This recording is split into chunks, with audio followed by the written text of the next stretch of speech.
happened in the R. Kelly case. Because if that had been properly addressed, this would have been addressed back then. These people have been working together, all in cahoots for all of this time. And it needs to all be addressed. I'm glad it's not just me anymore. I'm glad it's someone else. I'm glad there are other people who need to be heard. I'll be sure. I'm glad they're hearing him, Cassie. I'm glad they're hearing her, Kim Porter, through I'll be sure. I'm glad. Natanya Rubin, I'm glad. All of these things. So yeah, it's mixed emotions, but I just know when you pray for something and God answers it, you should be happy. What's going on, you guys? Your boy Brass, aka Raps Truth Seeker, and you are now rocking with Facts and Conspiracies. Now, we got some juicy stuff to talk about today. A lot of people been on this story since it started, and it's been over a year since it's been going on. Guys, let's talk about this Diddy trial. I don't think anybody is truly ready to hear everything this guy has been involved with, or at least accused of. Guys, remember, you are innocent until proven guilty, not guilty until proven innocent. But with this situation with Diddy, it's so crazy because it's like, look at all the names involved. You're talking about names that are considered like high profile, like celebrity names are involved with Diddy. Anytime you hear about Diddy, the thought that comes to mind, or at least before all of this stuff started, is like music, wealth, popularity. These are the three things that a lot of people would accustom to Diddy's image. Like, there was a point in time where, you know, people were really saying, I want that Diddy money. Like, I want that Diddy type money. Now, Diddy done turned into like the whole name itself done turned into a whole like joke for real. Like, there was months where people were saying no Diddy. Like, for example, you know, it was quick. It went from I want that Diddy money to no Diddy. No Diddy. So here we are with the trial going on, and I've had people telling me some stuff. I'm gonna be honest with you, I stayed off of talking about the Diddy trial because, for one, I'm already knowing how America is. You know, whenever it comes to big time money having black guy, when they get caught up in something, the media is going to crucify that man. They are going to drag it. Even before they even know if he's guilty, they're going to drag it. And what's going to happen is you're going to start believing everything you hear about this person. And that's how the feds are anyway. A lot of times when the feds come for you, they have something. They have something that they can stick to you. But when they get to them courtrooms, they're going to start piling up all of this stuff. And to me, it just seemed like it's a tactic to make you believe like this person is everything they're saying, because their job is to convict you when they get you there. So with Diddy, we're hearing human trafficking. We're hearing all kinds of stuff. We're hearing human trafficking. We're hearing racketeering. These are the two things that I hear the most. We're hearing abuse. We're hearing people being abused by his power and made to do some perverted things, some really perverted things. But let's look a little deeper into this trial, because like, how can you not talk about it? This is like one of the biggest trials. It's crazy. Like, how can you not talk about this? And before we go into it, I just want you guys to remember, the world is crazy right now. The world is full of sin. The results of sin is what you see today.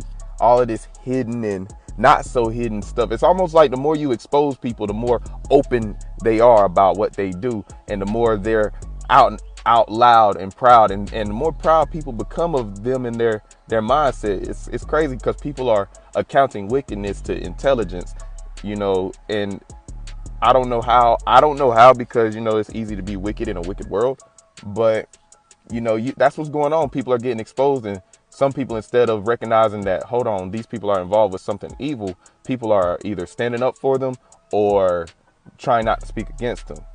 And that's not how us truth seekers should be. We got to stand up for the truth every single time.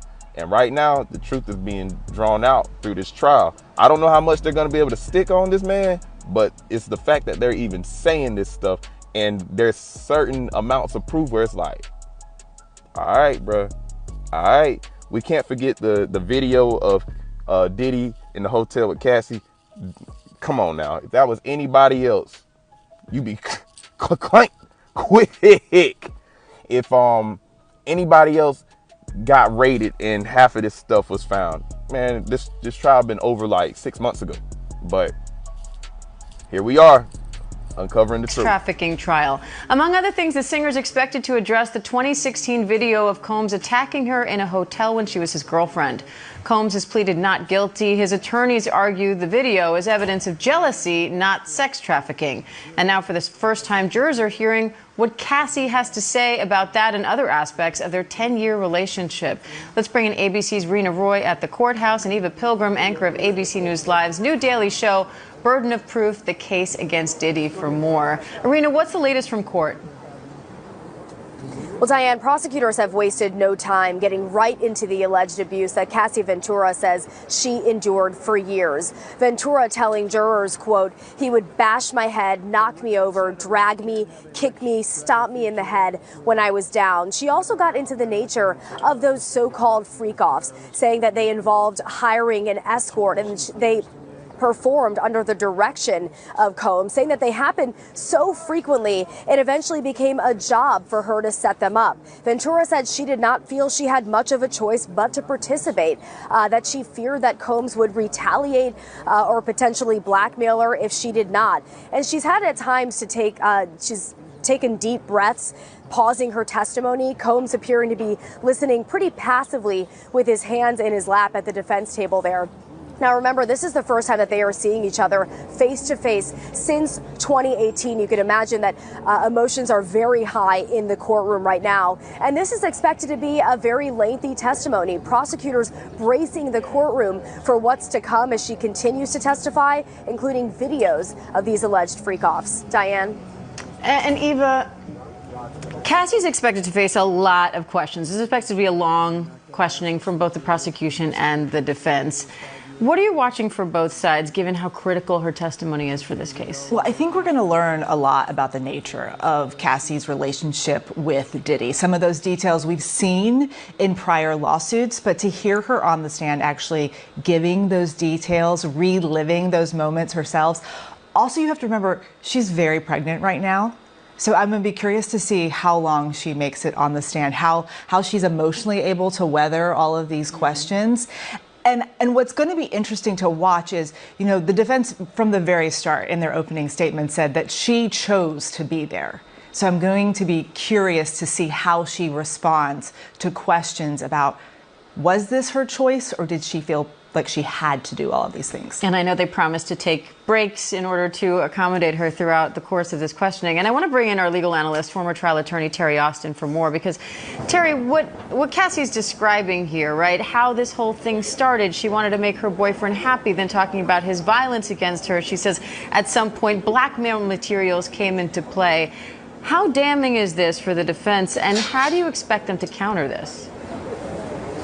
I think what the defense is going to say is that this wasn't blackmail, this was not coercion, this was consensual. We know that Cassie started out with Sean Combs as an early person, with someone who is trying to get her career started, and he was going to help her. That's what the defense is going to say, that she was starting out and wanted someone to support her. They did their first record deal together. That's something I think the defense is going to focus on, and had it not been for Sean Combs, she wouldn't be where she is right now. The prosecution obviously is saying he was in control. It may have started out as a consensual. It may have started out with her being excited about seeing him, but ultimately he took control of that relationship. He took control of her career. This is their key witness, and she's on that stand trying to explain all of the charges that the prosecution wants to hit home with that jury. And Eva, your new ABC News Live daily show, The Burden of Proof, the case against Diddy, airs nightly at 5:30 Eastern. What can we expect tonight? I think it's the color in the courtroom. You know, there's no cameras, there's no audio, so we can't see and hear for ourselves if you're not sitting in the courtroom. But we here at ABC have eyes and ears inside that courtroom. So it's the testimony, how the person delivered those statements, the reaction in the courtroom. You know, Cassie's husband is going to be in that courtroom listening to her talk about all those things today. How does he respond to it? How does Diddy respond to it? And it's the first time Diddy and Cassie have seen each other in several years. Like 18 years, I believe. believe, is the last time they saw each other, right? So that's going to be really interesting to watch. Since 2018. Since 2018, sorry, yes, excuse me. 2018 was the last time they saw each other. So, you know, all of those things, what is there tension? The jury, what's the jury's response? They're going to be playing video in court today. Watch the jurors, see how they watch that video. Could they watch the video? We'll be able to have some of that color so people can hear exactly what's going on in the courtrum. So interesting. Oh man, what kind of videos do they have? Ooh, they start adding videos with some audio. It might be adios. Sure you like, comment, love, peace.